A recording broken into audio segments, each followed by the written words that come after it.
Hi, this is Glenn again with the YouTube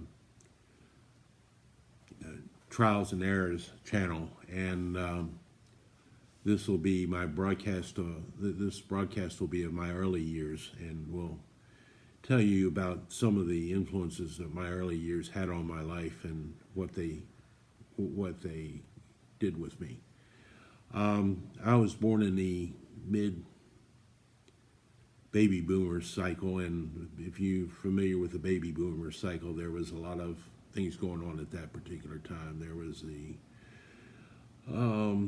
the war in Vietnam. There was student riots, and there were riots and civil rights, and it was a really bad. It was a rather interesting generation, but but I learned something from that, and it's. As I said, I was my mother and father were married, and about 10 months later, I was born. So I was with them pretty much most of the time that they were married. My mother and dad fought a lot, and that was not good. And I didn't like it, and it was they had a lot of problems. And I can remember one incident where they were fighting, and I went and tried to call for help, and the operator, that was way back when, and operator said, "Number please," and I got scared and hung up and went back into my room and hid. But I did not like him fighting.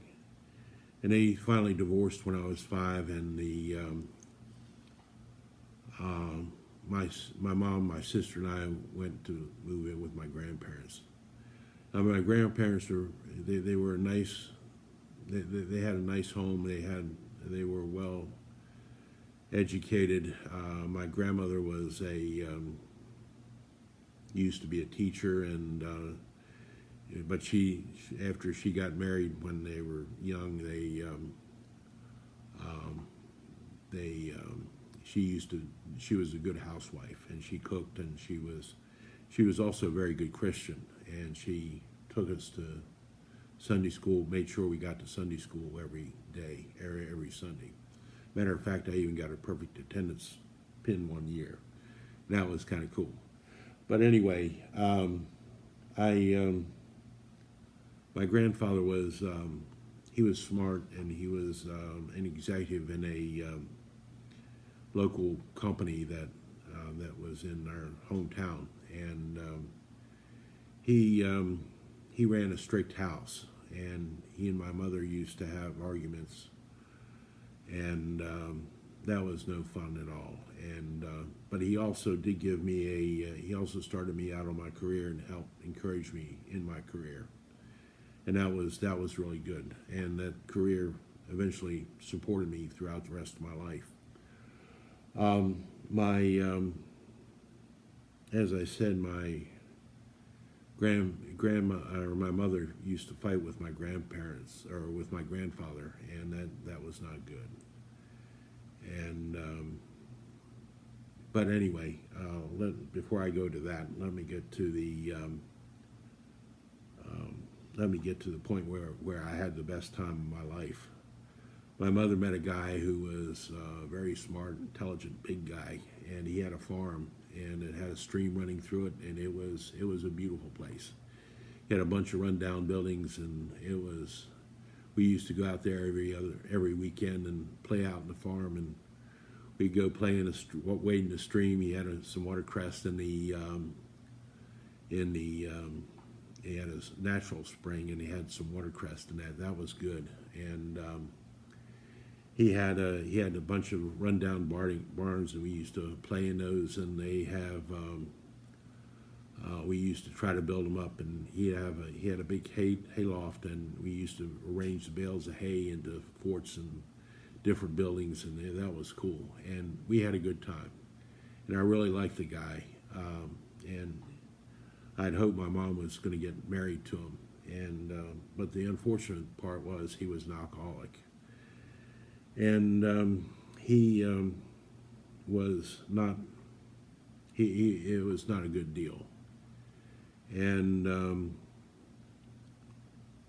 about my sophomore year of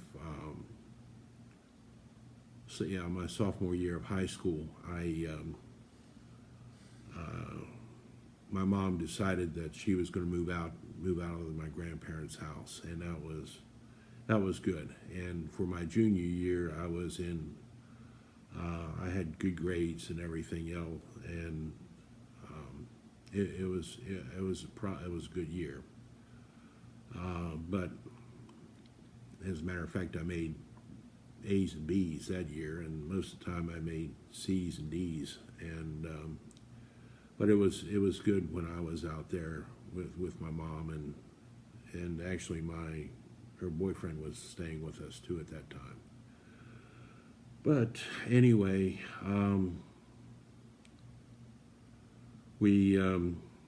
she decided that he was an alcoholic, and he was drinking quite a bit, and it was not good that he was around the apartment that we lived in, and she decided that she wanted to stop the relationship. And it really hurt me, and we went to Al-Anon, which was good.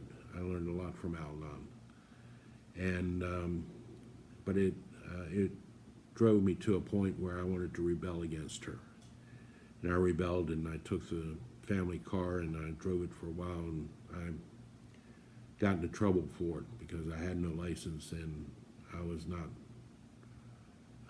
I took the car, and that was not good. It could have been reported as stolen, and that would have been really bad.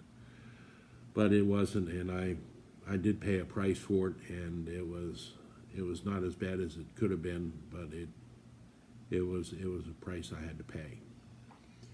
And about that, after I got out of high school, I decided to go into service because everybody was going into service, and I went over to my local recruiter. I didn't want to be a infantry man. I wanted to be in the engineers because that was what I liked.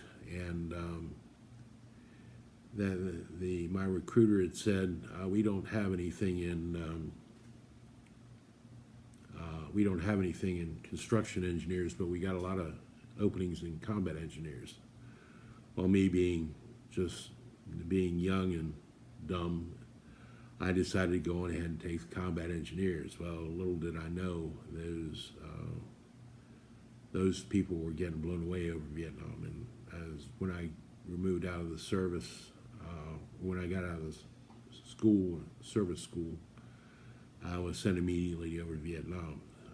I lucked out when I went over to Vietnam in that I wasn't sent into a combat engineering firm. I was sent into a construction engineering firm, and God was with me on that, and I appreciate that very much, God.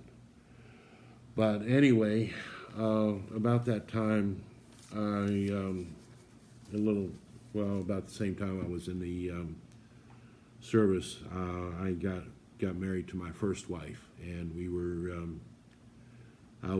She was 18, I was 19, and we were pretty young. But the way I decided that I wanted to marry her was on our first date, I had asked her a whole bunch of questions, and I found out that we had a lot in common. So I asked her within about 3 months after we met if she would marry me, and we talked about it, and before I went to Vietnam, we were engaged, and when I came back from Vietnam, we were married. But it was not a bad marriage. It started out pretty good.